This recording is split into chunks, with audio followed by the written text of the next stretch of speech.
काँग्रेसने उपमुख्यमंत्री सुनेत्रा पवार यांचा एक व्हिडिओ पोस्ट करत गुंगी गुडिया असा शब्द वापरलेला आहे। या सगळ्या संदर्भात बोलण्यासाठी आपल्यासोबत राष्ट्रवादीचे सूरज चव्हाण जी आहेत। कसं बघतात या सगळ्या व्हिडिओ, ट्विट, सोशल मीडियाकडे? काँग्रेस एक सुसंस्कृत विचाराचा पक्ष म्हणून या महाराष्ट्रामध्ये त्याची ओळख होती। महिलेचा सन्मान करणारा, विचारधारेवर चालणारा असा पक्ष म्हणून काँग्रेसची ओळख होती। कदाचित काँग्रेस विचारापासून, लोकांपासून दूर गेली आहे, महिलेच्या सन्मानापासून दूर केली आहे, म्हणून अशा पद्धतीचे विधानं काँग्रेसच्या नेतृत्वाकडनं किंवा काँग्रेसच्या ऑफिशियली हँडलवरनं येत असावेत। खरं तर मी काँग्रेसच्या नेत्यांना आणि काँग्रेस पक्षाला स्वर्गीय इंदिरा गांधीजींचा एक फोटो गिफ्ट करणार आहे। लोकांनी असंच इंदिरा गांधीजींना विरोधकांनी गुंगी गुडिया म्हणून हिनवलं होतं। त्याच गुंगी गुडियाने एक इतिहास रचलेला आहे। तीच गुंगी गुडिया या देशाची कणखर पंतप्रधान म्हणून ओळख निर्माण केलेली आहे। कदाचित महिला सन्मान, गुंगी गुडियाचा विसर त्यांना पडला असेल, ही आठवण राहावी यासाठी मी काँग्रेसच्या प्रदेशाध्यक्षांना इंदिरा गांधीजींचा फोटो गिफ्ट पाठवणार आहे।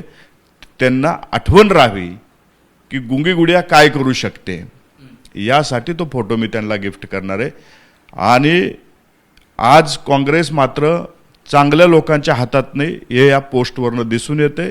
ज्याच्यामध्ये विचाराची कमतरता आहे, ज्याच्यामध्ये मानसिक पराभव स्वीकारलेला आहे, अशी लोक काँग्रेस चालवत आहेत असं स्पष्टपणे या ट्विटवरनं दिसून येते। यात सगळ्यात महत्त्वाची बाब म्हणजे की बीडमधली ही पत्रकार परिषद होती आणि त्याच्यातला एक व्हिडिओ त्यांनी कट करून तो पोस्ट केलेला आहे। ह्याच्यात धनंजय मुंडेंना सुद्धा हुकुमशाह असं म्हटलेले बीड आणि धनंजय मुंडेंवर सतत आता टीका अद्यापही सुरूच आहे। सुनेत्रा वहिनी पवार प्रत्येक आठवड्याला प्रत्येक म्हणजे मुंबईत असू द्या, पुण्यात असू द्या, पत्रकारांशी संवाद साधतात। त्यांनी विचारलेल्या प्रश्नाची उत्तरं देतात।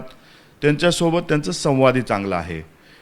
त्या दिवशी बीडमध्ये रात्री 11:30 ते 12 वाजेपर्यंत ते जनतेचे प्रश्न सोडवत होत्या। त्यांच्यापुढे अनेक कार्यक्रम होते आणि ती पत्रकार परिषद होण्याच्या आधी किंवा तो उत्तर देण्याच्या आधी अनेक प्रश्नाची उत्तरं त्यांनी दिली होती। पुढील कार्यक्रमाला त्यांना जायचं होतं, उशीर होत होता, म्हणून त्या तिथून निघाल्या। अशा पद्धतीचं संभ्रम निर्माण करून काँग्रेसला काहीही भेटणार नाही। तुम्ही लोकांच्या संपर्कात आलात, लोकांची कामं केलात तर विश्वासार्हता कमवाल।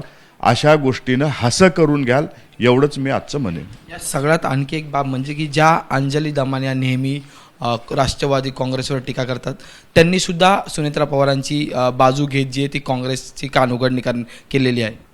नक्कीच एक महिला म्हणून त्यांना सुद्धा वहिनीबद्दल आदर आहे, आत्मीयता आहे आणि त्यांनी आज जे काही बोललेले आहेत, मला चांगलं वाटलं की त्यांची राष्ट्रवादी काँग्रेस पक्षाबद्दलची बदललेली भूमिका, त्यांचे विचार पाहून चांगलं वाटलं।